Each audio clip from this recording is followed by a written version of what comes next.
Okay. Boker Tov, everyone. Very good Erev Shabbat.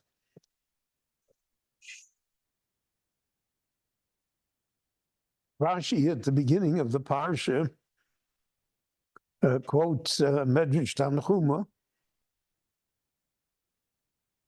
Korach shepikeach hoya. Korach, after all, is a wise man.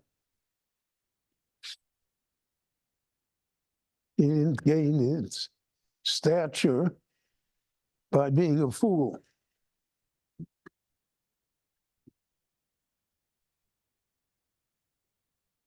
Ma ro'o lishtut kozeh. So then, what impelled him to do such a foolish act,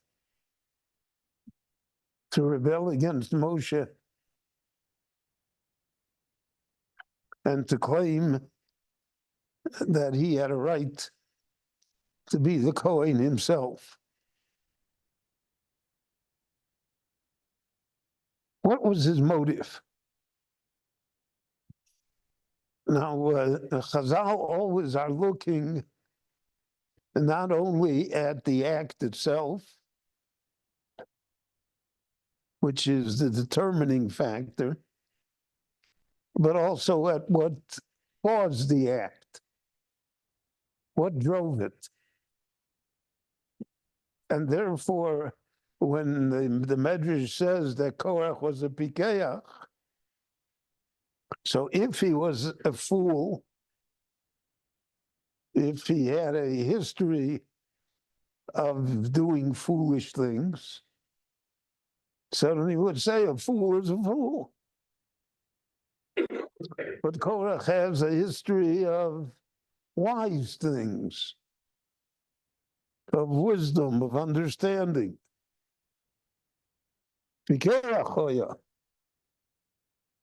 So what is his motive? So for that, we could have many reasons. Even if someone is wise, one can be driven by ambition, by greed, by jealousy. So those would be the ordinary, usual motives that we would ascribe to this type of behavior. He's jealous of Moshe. He thinks he can have greater honor and wealth if he can somehow attain leadership. It's what impels people in political and national life. Even though no one says it, because they all ascribe their behavior to high motives. You're going to save the country, going to preserve democracy. But the basic thing is ambition. It's the personal drive that creates for people, even the wisest of people, situations when they behave foolishly. And that usually leads to their own self-destruction. But Rashi doesn't say that. Rashi doesn't say that Korach had ambition or greed or really a desire to rule. Rashi quotes here the Tanchuma, and the Tanchuma says a strange thing. That Korach had, so to speak, Ruach HaKodesh. He was not only wise, but he had the spirit of being able to see the future as well, to discern things that others did not see. And one of the things that he saw was that he would have a descendant, the Navi Shmuel, who would be the leader of the Jewish people and who would be the equal of Moshe and Aaron.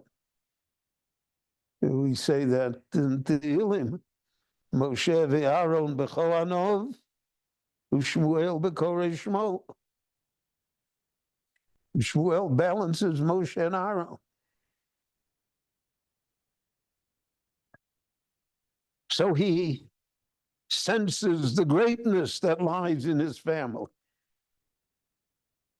He's, after all, the grandfather of Shmuel. And Shmuel is equal to Moshe and Aaron. So in his wisdom, he makes a reckoning. My grandson is equal to Moshe and Aaron. I certainly am equal to Moshe and Aaron.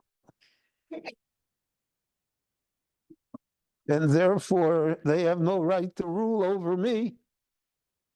I'm their equal. Whatever they decide, they should consult with me. Because I have this gift that I can foretell the future. And I know who is descended from me. And the one that's descended from me is so great that he's the equal of Moshe and Aaron, so I'm certainly the equal of Moshe and Aaron. So who says that they have the right to rule over me? So sometimes people are too wise. They're too smart. They are too astute.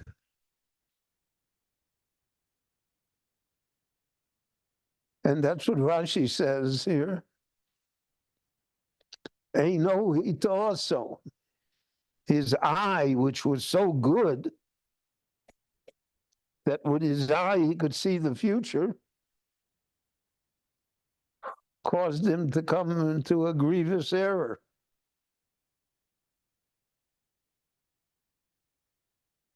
So we have here a principle. I don't know if I know how to put it nicely, but the principle is not to be nosy about the future.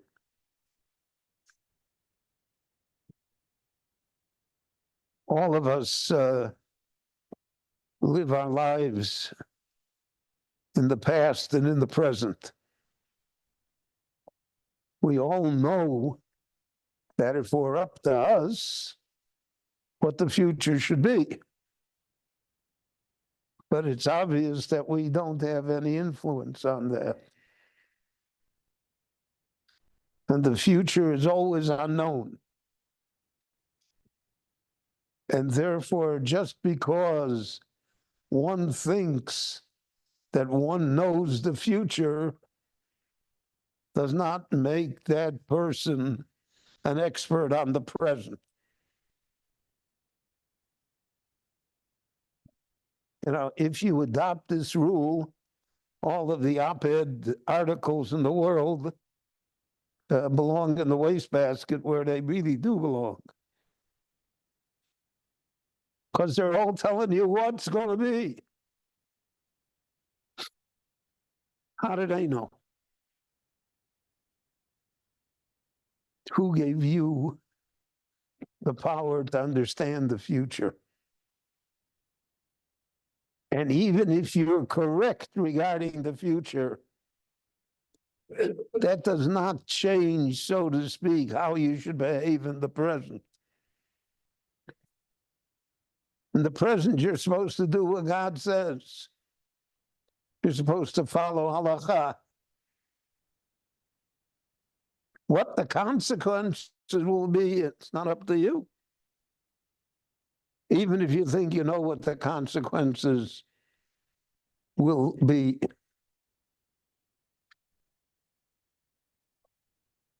So the Medrash didn't say that Korach was wrong. He saw the future correctly. He saw that from him, from his seed will come Shmuel Hanavi. And he correctly saw the greatness of Shmuel. What has that got to do with what's going on now? I should rebel against Moshe and Aaron now, because in the future I will have a great descendant that will be equal to them.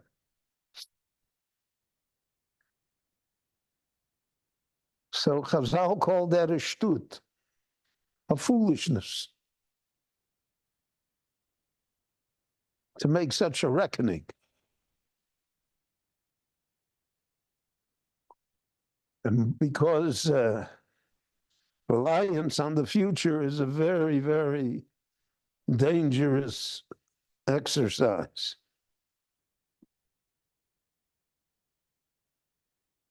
No one knows what the future is.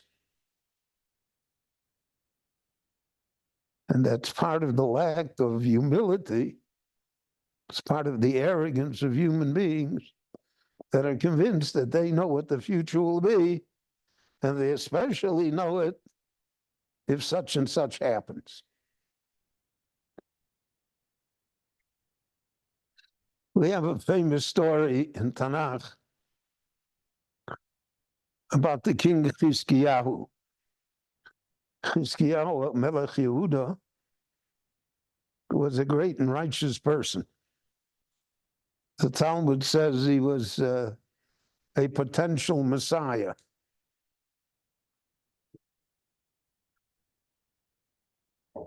And he was a great and powerful king.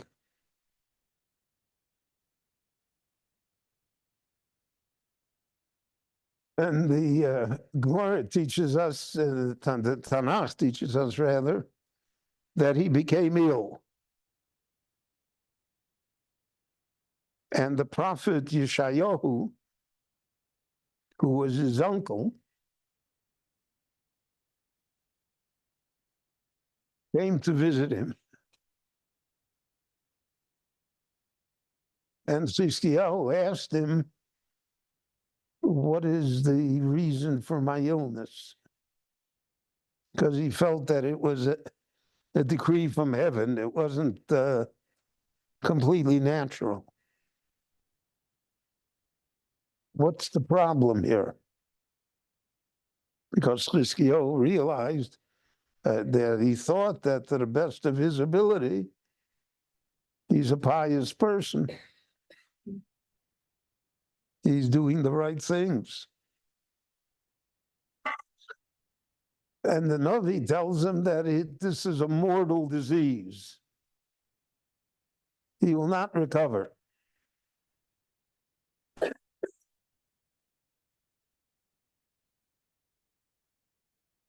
But he says to him that the reason for it is that you have never married and you have never brought children into the world, and you have done so on purpose.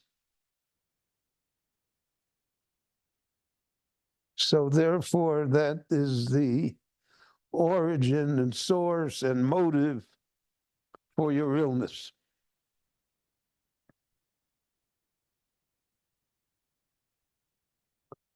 So the Gemara says that the Tanakh says he prayed, wept. But the Gemara says he said to his uncle, you know why I never married? You know why I never have children? Because I know through the Holy Spirit within me, I know that the child that I will have will be a greatly evil person. he will practically destroy the Jewish people. So I want to preempt that. I'm not going to bring him to the world because of the fact that he will be such a terrible person. So the Novi answered him, famous phrase in the Talmud, Bahade de kavshe rachmono lomaloch, matters that heaven has concealed from you. You really don't know the future. So why should you interfere? There's a mitzvah to get married. There's a mitzvah to have children. Let's do that, right? How it'll turn out, nobody has any guarantees. Nobody is certain. We all know that no one has a child that is what the parent ever wanted. The child is always different. Sometimes one way, sometimes another way.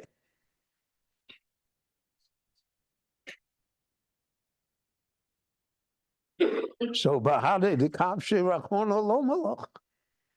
It matters that heaven has concealed. The future is not known to you. You don't know exactly what's going to happen. So why should you take that into consideration? The only thing you should take into consideration is what you're obligated to do. So Chizkiyahu HaMelech accepts the admonition, and he says to the prophet Yeshayahu, listen, maybe I don't have the merit, but maybe if I marry your daughter, maybe there's enough merit between you and me that things will turn out well. And the prophet agrees with it. Chizkiyahu marries the daughter. He marries his cousin. And they have a son that's the most evil king that the Jewish people ever had. Menashe. Hamid Salem Behechel. Put idols into the temple itself.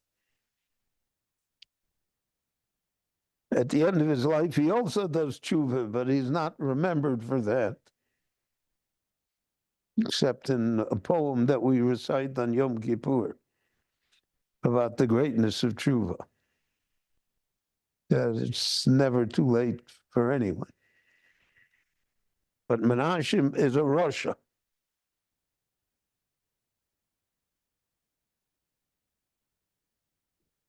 And Menashe is a Rasha not because he wants to be a Rasha. The Gemara tells us another story about it.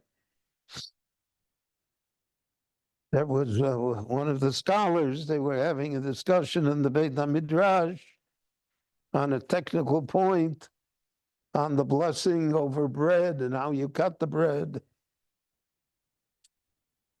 And they didn't come to a clear conclusion. That night, the scholar has a dream, and the dream, he sees Menashe, the king of Judah, and in the dream, he asks Menashe this halachic question that was discussed in the Beit HaMidrash, and Menashe answers him, tells him the right answer. So in the dream, he says to Menashe, if you're such a great scholar and you know all the intricacies of how to decide a halachic question, how did you worship idols? And Menashe answers him that if you would have lived in my generation, you would pick up the hem of your robe to run even faster to worship the idols. Now, when you read that, it sounds strange, but in our society, it's not strange at all. Governments and social organizations do and sponsor things that are unimaginable. And people pick up the hem of their robe to run faster.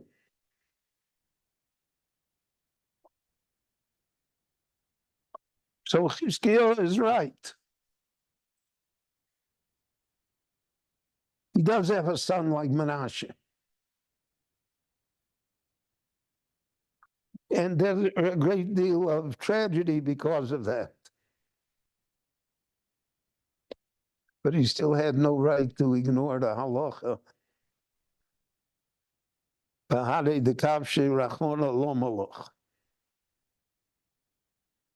Can't play the futures game. Can only deal with the present. What you're supposed to do.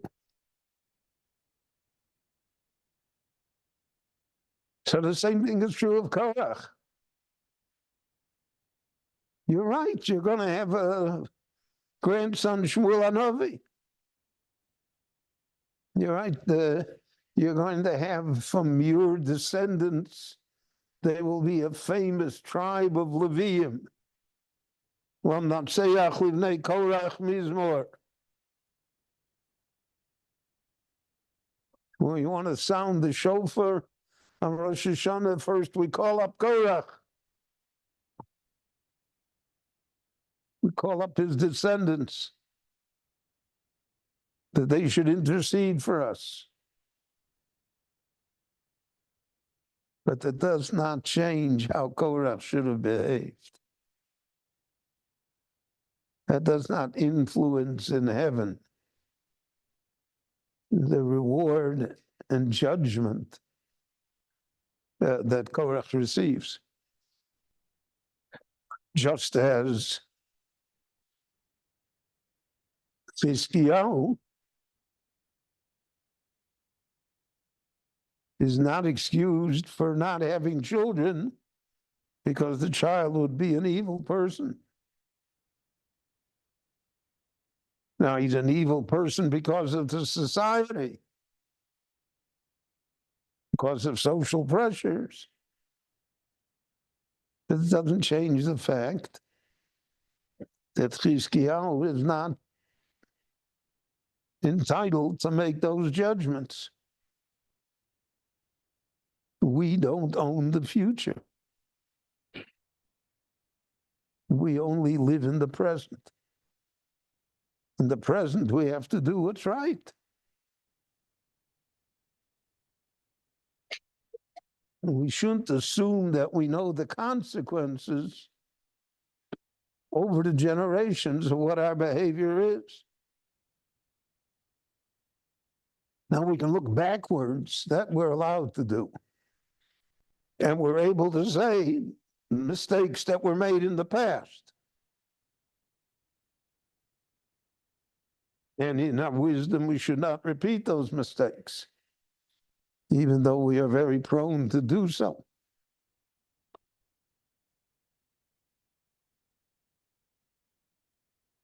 But to judge on what is going to be, that is what I should be doing now, that the Torah thinks is arrogance.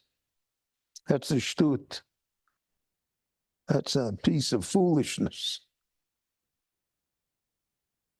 And wise people shouldn't make that mistake. It's very difficult not to make that mistake. And we all have a sense of what we want the future to look like, especially in our community and in our family. But we are not the masters of our destiny.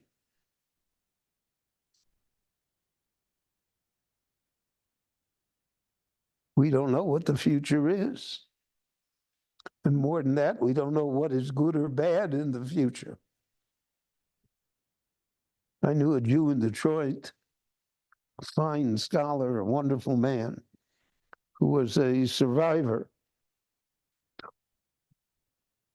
So he told me that when he was in the yeshiva in the late 1920s, so the Polish government passed a law mobilizing all the population from 18 to 30 to serve in the Polish army. The Jews were not that anxious. A very anti-Semitic country. And the yeshiva students certainly were not that anxious. And therefore, he said it was common for the yeshiva student to go to a great holy man like the Chofetz Chaim and ask for a blessing that somehow they should not have to go to the Polish army. And he said that was normal. Everybody went. So he said, so when I got my draft notice, I also went to the Chofetz Chaim. And I asked him to give me a blessing that, they should lose my file. And he said, the Chofetz Chaim told me, listen, young man, he said, there have to be Jews in the Polish army as well. And he said, I walked out of there completely crestfallen, destroyed.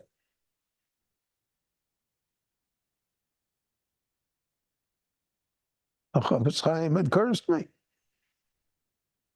He said there have to be Jews in the Polish army as well. What happened is the war broke out, and they took me into the army, and they signed me to a medical unit. And he said we were captured by the Russians who invaded Poland from the east. And we all went to the Gulag. And it was only a question of time till all of us would be dead. But what happened was that Hitler invaded the Soviet Union. And then Stalin needed allies. And the only ally he had then was Churchill, was the United Kingdom. And Churchill made it a condition that he would supply goods to the Russian army, arms and ammunition. Really, America was supplying it. But on the condition that they would release all the Polish soldiers. And England made a Polish army. So he said every yeshiva guy that went to the army was saved. And everyone that didn't go to the army was destroyed.